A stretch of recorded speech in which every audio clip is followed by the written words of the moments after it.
कामवासना कोई रोग नहीं जो इसका उपचार किया जाए।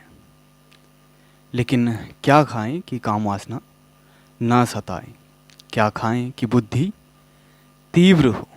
क्या खाएं कि हम स्वस्थ रह पाएं?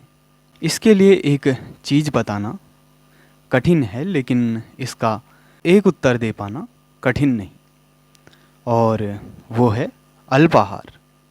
हो सकता है कि आपकी समस्या सिर्फ इतनी हो कि आप अधिक भोजन करते हैं, और अल्पाहार से आपकी ये समस्याएं दूर हो सकती हैं। अल्पाहार को विद्यार्थी के 5 लक्षणों में से एक और ब्रह्मचर्य का भी लक्षण बताया गया है। जो भोजन आप तक पहुंच रहा है उसके लिए अन्न उगाने वाले को कितनी समस्या हो रही है उसका पता हो या ना हो, लेकिन वासना सता रही है। आप और आपके सगे संबंधी और आसपास के लोग कब तक जीवित हैं उसका कुछ पता हो या ना हो, लेकिन वासना सता रही है। और वो अन्न सभी तक पहुंच रहा है या नहीं इसका पता हो या ना हो, लेकिन वासना सता रही है। ऐसा नहीं होना चाहिए। और भोजन की अधिकता की वजह से ऐसा है, तो अगर इसी भोजन के लिए आप जंगल में चले जाएं और वहाँ अपने लिए बिना किसी सहारे के अगर आप भोजन ढूंढने निकल पड़ें, तो अधिक संभावना इसकी है कि आप स्वयं किसी जंगली जानवर का भोजन बन जाए। तो प्रयास ये रहना चाहिए कि आप अधिक भोजन ना करें, अधिक भोग ना करें, इसे संतुलन में रखें। और जहाँ तक बात काम वासना की है, तो इसे नकारात्मक तरीके से नहीं लिया गया है। काम को भगवान या देव के रूप में भी देखा गया है, जिन्हें कामदेव कहते हैं।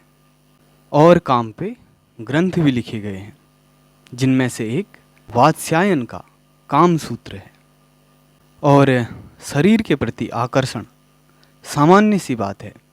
शरीर आराम पसंद होता है, और शरीर का जन्म जननांगों से ही होता है, और एक लंबा समय व्यक्ति अपनी माँ के गर्भ में गुजारता है।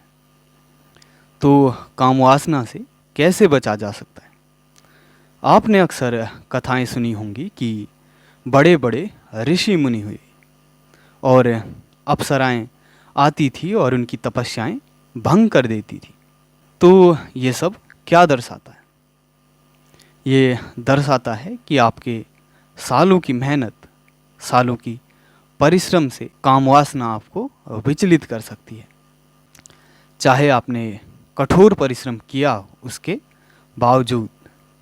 और कामवासना या प्रजनन क्षमता जीव में एक बहुत गहरा गुण है, जो कि एक प्रकार से आत्मरक्षिता से संबंधित है। प्रत्येक जीव या प्राणी में अपने वंश को आगे बढ़ाने के लिए, अपनी प्रजाति को जीवित रखने के लिए ये गुण होता है, जो कि एक प्रकार से इनके अस्तित्व को बनाए रखने के लिए आवश्यक है। इसलिए ये गुण काफ़ी गहरा है, और हो सकता है कि एक आयु में ये अधिक हो, और इसे मिटाने की कोशिश करना घातक हो सकता है, क्योंकि ये एक खुजली वाले घाव की तरह है, जो कि खुजलाने से और अधिक फैल सकता है या सड़ सकता है।